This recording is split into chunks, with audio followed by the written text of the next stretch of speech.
अस्सलाम वालेकुम रहमतुल्लाहि व बरकातुहू। कैसे नाज़रीन, उम्मीद है तमाम अहबाब बखैर और आफ़ियत होंगे। मक्का मुकरमा से एक अहम न्यूज़ मुस्लिम उम्मा में सामने आ रही है।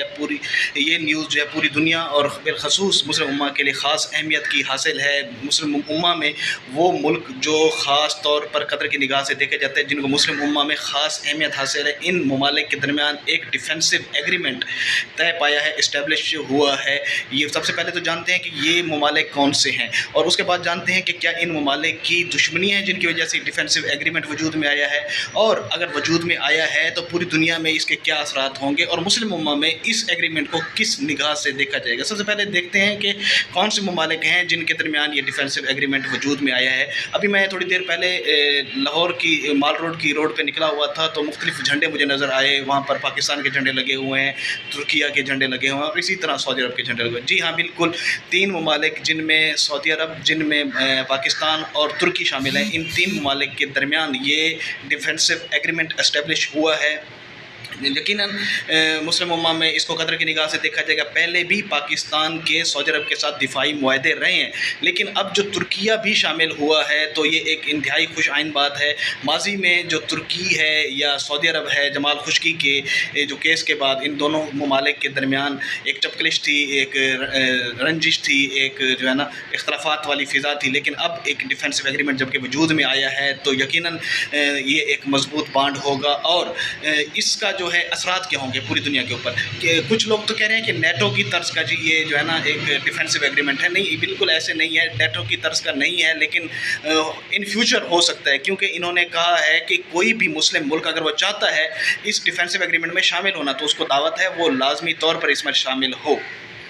साथ ही जो सऊदी अरब की जो वहाँ पर वजारत है, वज़रा हैं, उन्होंने कहा है कि ये कोई रिलीजियस कल्ट नहीं होगा, ये कोई रिलीजियस ग्रुप तश्कील नहीं दिया जा रहा। अगर आप ख़ुद भी देखें तुर्किया का ताल्लुक़ किस मकतब फ़िक्र से है, पाकिस्तान में किस मकतब फ़िक्र के लोग रहते हैं और सऊदी अरब में किस मकतब फ़िक्र के लोग, डिफरेंट जो स्कूल ऑफ थाट्स हैं वो मिलकर उन्होंने एक डिफेंसिव एग्रीमेंट जो है ना एक एस्टेब्लिश किया है। और इस डिफेंसिव एग्रीमेंट का मतलब ही ये है कि एक दूसरे को महफूज किया जाए, एक दूसरे का दिफा किया जाए, एक दूसरे की मदद की जाए।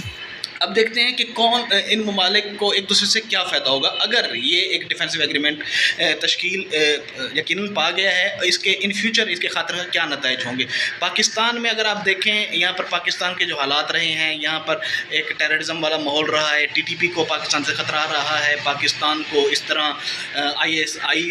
ISIS से ख़तरा रहा है, और इसी तरह मुख्तलिफ जो इंसर्जेंसी ग्रुप्स हैं बलूचिस्तान में, वो भी आपको पता है, उसकी डिटेल में मैं नहीं जाता।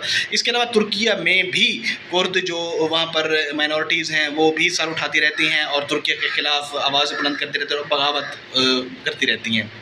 जबकि सऊदी अरब जो कि एक पूरी दुनिया में मुस्लिम उम्मा में ख़ास अहमियत का हामिल है, जिसको मुख्तलिफ कुछ उसके छुपे हुए दुश्मन हैं, कुछ आया हैं, कुछ छुपे हुए हैं।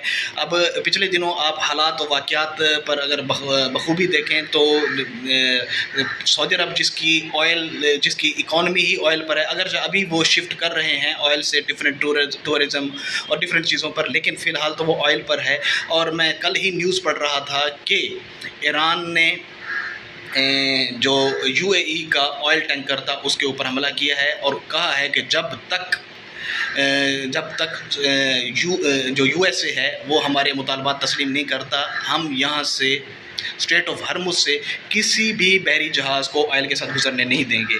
अब देखना ये है कि ऑयल सऊदी अरब जिसकी इकॉनमी ऑयल के ऊपर है, अगर सऊदी अरब के टैंकर्स पर हमला होता है तो ईरान को कौन जवाब देगा? तुर्किया जवाब देगा, पाकिस्तान जवाब देगा, या मिलकर जवाब दिया जाएगा?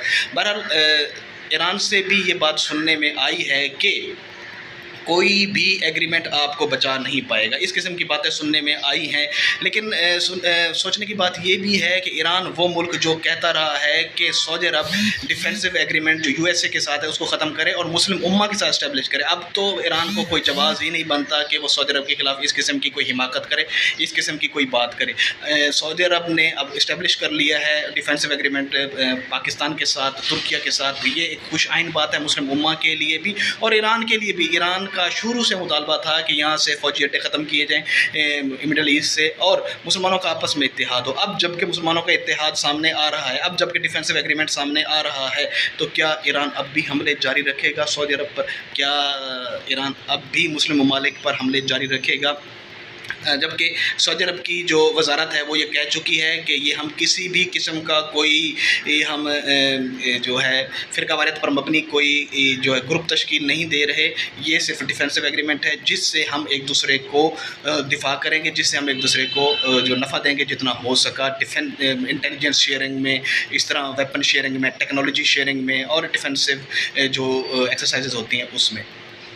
तो ये एक नहायत खुश आइन बात है कि इस किस्म की चीज़ें सामने आ रही हैं और इन फ्यूचर उम्मीद है कि और भी मुस्लिम ममालिक इस डिफेंसिव एग्रीमेंट में शामिल हों और उम्मीद है कि नेटो की तर्ज का ये भी एक मुसलमान ममालिक का जत्था सामने आए और कोई भी जो गैर मुस्लिम मुल्क है जो मुसलमानों पर आए दिन चढ़ाई करते रहते हैं, जब उस किस्म का एक हमारा डिफेंसिव जो है एक बॉडी होगी, इस तरह का डिफेंसिव एग्रीमेंट होगा, इस तरह का डिफेंसिव हमारे पास डिफेंस के लिए हमारे पास एक आर्मी भी होगी, तो ये एक डेटरेंस होगी उन ममालिक के लिए जो आओ देखो न ताओ मुस्लिम ममालिक पर चढ़ाई करते रहते हैं और मुस्लिम ममालिक के यानी कि जो बच्चे हैं, फैमिलीज़ हैं, फीमेल जो औरतें हैं उनके ऊपर हमला करते हैं। इजराइल का मामला आपके सामने, इस किस्म की चीज़ें जब सामने आएंगी यकीनन ये दुश्मन के लिए एक मजबूत हथियार भी होगा और हमारे कॉन्फिडेंस लेवल से भी मुस्लिम उम्मा का बढ़ेगा कि हाँ हम अकेले नहीं हैं, हम एक जिस्म वाहिद की तरह हैं और जब एक मुस्लिम मुल्क पर हमला होगा तो यकीनी तौर पर दूसरे ममालिक भी इस पर जवाबी कार्रवाई करेंगे, रिटेलिएशन करेंगे और हमारे जो डिफेंस के मामला हैं मज़ीद बेहतर होंगे। Thank you so much.